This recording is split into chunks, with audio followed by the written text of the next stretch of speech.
দেশের এই আনন্দের উৎসব। সামনে যারা রয়েছেন একেবারে মন্দির সামনে আপনারা একটু কোনো জায়গাটা খালি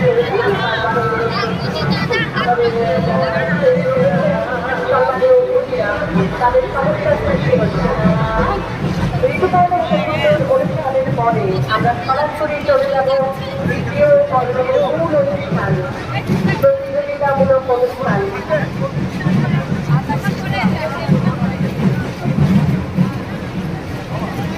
এবারে আমাদের কার্নিভালের যে মূল অনুষ্ঠান অর্থাৎ বিভিন্ন পুজো কমিটিগুলি তারা তাদের ট্যাবলো নিয়ে তাদের প্রদর্শন উপস্থাপন করবেন একে একে।